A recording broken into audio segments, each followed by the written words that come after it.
ఆంధ్రప్రదేశ్ రాష్ట్రంలో ప్రజలకు తీపి కబురు చెప్పింది ఏపీ ప్రభుత్వం. ఈ ఆగస్టు నుంచి ఒక్కొక్కరికి 4,000 చొప్పున పింఛన్ అందించాలని నిర్ణయించింది. అయితే ఈ 4,000 రూపాయల పింఛన్ జూన్ నుంచే ఇవ్వాలని భావించినప్పటికీ అది కుదరకపోవడంతో ఆగస్టు నుండి ప్రతి నెల వారికి 4,000 రూపాయల పింఛన్ ఇస్తున్నారు. నేటి నుండి పింఛన్ లబ్ధిదారులకు ఒక్కొక్కరికి 4,000 రూపాయలను ఇస్తున్న ఏపీ ప్రభుత్వం ముఖ్యంగా స్పౌస్ కేటగిరీ పింఛన్కు సంబంధించిన కీలక నిర్ణయం తీసుకున్న క్రమంలో భాగంగా ఈ విధంగా చేస్తోంది. పెన్షన్ తీసుకుంటున్న భర్త చనిపోయిన భార్యలకు స్పౌస్ పెన్షన్ కింద ప్రభుత్వం పెన్షన్ అందజేయాలి. అయితే గత 4 సంవత్సరాలుగా ఎదురుచూస్తున్న వితంతువులకు ఈ పెన్షన్లు అందడం లేదు.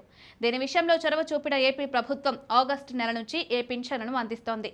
ఆగస్టు నెలలో పెన్షన్ల కోసం ప్రభుత్వం 2,750 కోట్లు రిలీజ్ చేయగా స్పౌస్ కేటగిరీకి సంబంధించి పెన్షన్ కోసం ప్రత్యేక దృష్టి సారించిన ప్రభుత్వం ఈ నెల నుంచి స్పౌస్ కేటగిరీ పెన్షన్లు అందజేస్తుంది. పెన్షన్ తీసుకున్న భర్త చనిపోతే భార్యలకు మరుసటి నెల నుంచి ఇవ్వాలని నిర్ణయించింది. అయితే ఆ విధంగా చాలా మందికి రాకపోవడంతో అలాంటి వారందరినీ గుర్తించి ప్రస్తుతం వారందరికీ స్పౌస్ కేటగిరీ కింద పెన్షన్ మంజూరు చేస్తోంది.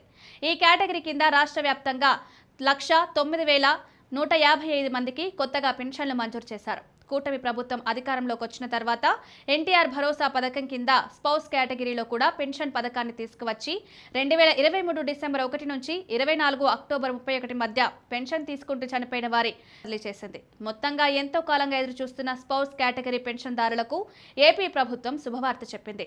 4,000 రూపాయల పెన్షన్ అందిస్తూ వారికి భరోసా కల్పిస్తోంది.